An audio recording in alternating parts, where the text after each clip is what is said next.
Praise the lord పిల్లలు, welcome to beginner class. అందరు సిద్ధంగా ఉన్నారు కదా? మనం ప్రార్థనతో లెసన్ స్టార్ట్ చేసుకుందాం. అందరూ మోకరించి చేతులు జోడించి కళ్ళు మూసుకొని. పరిశుద్ధ దేవానికి స్తోత్రం చెల్లిస్తున్నామయ్యా. ప్రభా, మీ సన్నిధి మా మధ్యలో ఉంచండి. ప్రభా, బిడ్డలతో మీరు మాట్లాడండి. నీలో వారు ఎదగడానికి మీరే సహాయం చేయమని, నీ మాటలు వారు అర్థం చేసుకోవడానికి కృపనేయమని యేసు పరిశుద్ధ నామంలో అడిగి వేడుకుంటున్నాము తండ్రి, ఆమేన్. మనం ఈరోజు 16th లెసన్ చూసుకుందాము. 16th లెసన్ పేరు వచ్చేసి మన్నా. దీంట్లో కంటత వాక్యము యోహాను సువార్త 6వ అధ్యాయము 51వ వచనము.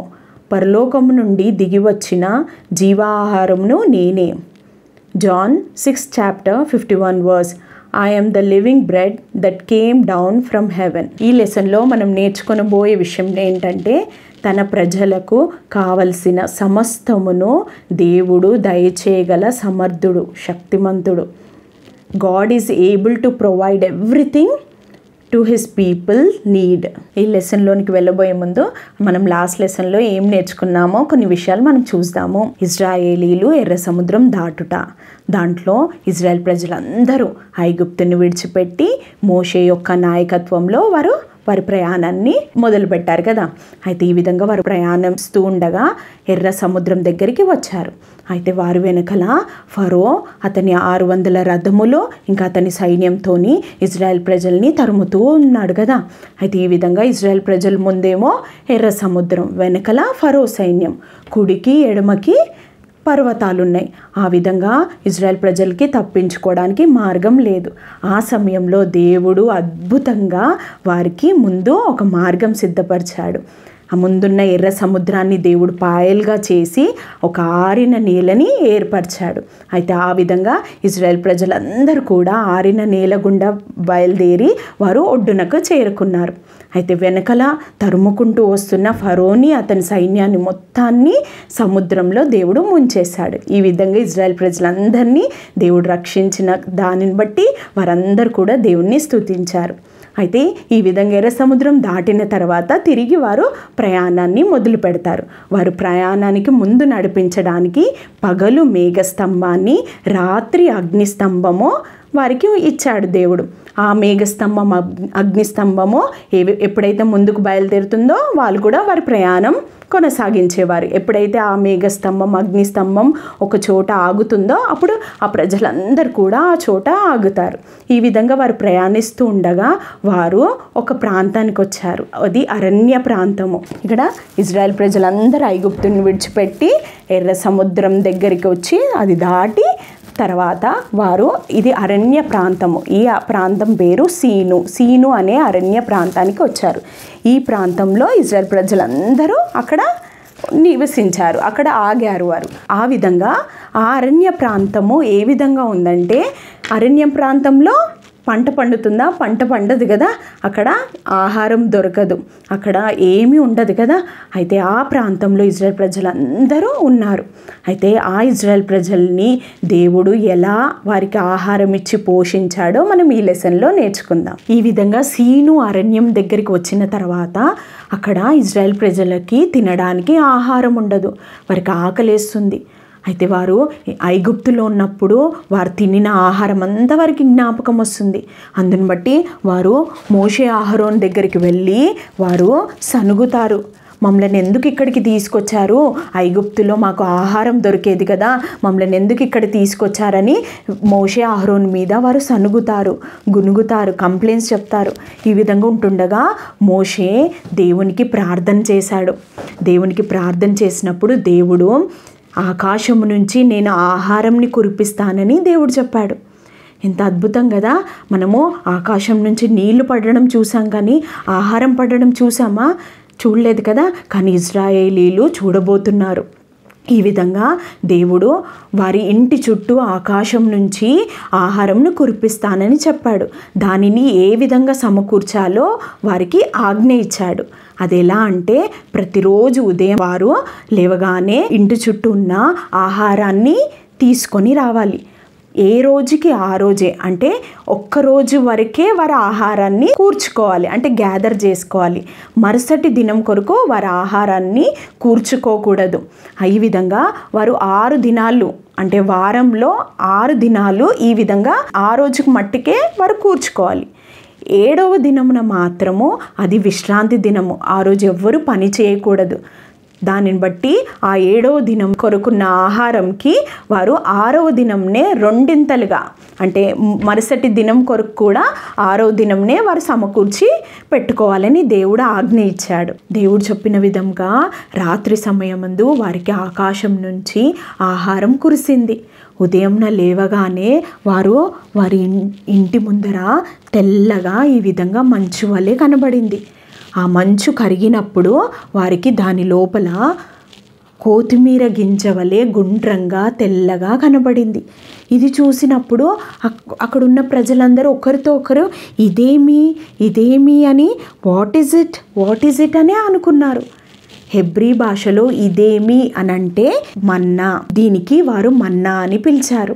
ఈ విధంగా ఈ మన్నా రుచికి ఏ విధంగా ఉందంటే అది తేనెతో కలిపిన అపూపం వలె ఉన్నది. అంటే హనీతోని ఉన్న వేఫర్స్ తెలుసు కదా మీకు. వేఫర్స్ అంటే బిస్కెట్స్ లాగా ఉంటాయి, తియ్యగా ఉంటుంది. ఆ విధంగా ఆ మన్నా తియ్యగా తేనెతో కలిపినదిగా ఉంది. తర్వాత ఇంకా దేవుడు చెప్పినట్టుగా ఒక్కొక్కరు ఆ యొక్క మన్నాని వారు ఈ విధంగా ఒమేరా అంటే కొలచే ఒక గ్లాస్, వారు ఒక్కొక్క తల చొప్పున ఒక్కొక్క ఇంటిలో ఉన్న ఒక్కొక్కరికి ఒక్కొక్క ఒమేరు మాత్రమే వారు ఆ మన్నాని సమకూర్చుకోవాలి ఆ దినం కొరకు. అయితే ఈ విధంగా ఇజ్రాయెల్ ప్రజలందరూ కూడా వారి యొక్క పాలెంలో, అంటే వాళ్ళ యొక్క ఇంటి చుట్టూ ఉన్న ఆ మన్నాని ఈ విధంగా సమకూర్చుకుంటున్నారు. చూడండి, ఇక్కడ కొంతమంది ఎక్కువగా సమకూర్చుకున్నారు, కొంతమంది తక్కువగా సమకూర్చుకున్నారు. ఎక్కువగా సమకూర్చున్న వారికి ఎక్కువ కాలేదు, తక్కువగా సమకూర్చుకున్న వారికి తక్కువ కాలేదు. ఈ విధంగా వారందరూ సమకూర్చుకుంటూ ఉన్నారు కదా. అయితే ఆ సమయంలో దేవుడు మోషేకి చెప్పాడు కదా, ఏమని? వారు మరుసటి రోజు కొరకు సమకూర్చుకోకూడదు. అదేవిధంగా మోషే ఇజ్రాయెల్ ప్రజలతోని చెప్పాడు, మీరు మరుసటి రోజు కొరకు ఈ యొక్క మన్నాని కూర్చుకోకూడదు, గ్యాదర్ చేసుకోకూడదు అని మోషే ఇజ్రాయెల్ ప్రజలతో చెప్పాడు. అయినా కొంతమంది దేవుని మాటకి, మోషే మాటకి లోబడక కొంతమంది మరుసటి రోజుకి, అంటే నెక్స్ట్ డే కొరకు కూడా గ్యాదర్ చేసుకున్నారు, సమకూర్చుకున్నారు. అప్పుడు ఏమైంది చూడండి, ఇక్కడ ఆ విధంగా సమకూర్చుకున్నప్పుడు చూడండి, మరుసటి రోజు వారికి ఉన్న మన్నా మీద పురుగులు కనిపిస్తున్నాయి కదా, పురుగులు కనిపిస్తున్నాయి, ఇంకా కంపు కొట్టేసింది, అదంతా వాసన వచ్చేసింది. దేవుడు అది సమకూర్చుకోవద్దు అని చెప్పాడు, కానీ వీరు ఇక్కడ సమకూర్చుకున్నారు, అది పాడైపోయింది. కానీ దేవుడు 6వ దినమున మాత్రము రెండింతలుగా సమకూర్చుకోమన్నాడు. ఆ సమకూర్చుకున్నది మాత్రము పాడు కాలేదు. దేవుడు చెప్పిన విధముగా 6వ దినంన రెండంతలుగా సమకూర్చుకున్న మన్నా మాత్రము పురుగు పట్టలేదు, పాడు కాలేదు. కానీ 6వ దినంన దేవుడు రెండంతలుగా సమకూర్చుకోమన్నాడు కదా, గ్యాదర్ చేసుకోమన్నాడు. ఎందుకంటే మరుసటి రోజు 7వ దినము విశ్రాంతి దినము, ఆ రోజు ఎవరు పని చేయకూడదు. అందుకని వారు 6వ దినమున మరుసటి రోజు కొరకు కూడా సమకూర్చుకున్న దానిని బట్టి ఆ సమకూర్చుకున్న మన్నా పాడు కాలేదు, పురుగు పట్టలేదు. ఈ విధంగా ఇజ్రాయెల్ ప్రజలు వారు మన్నాతో పోషింపబడినారు కదా.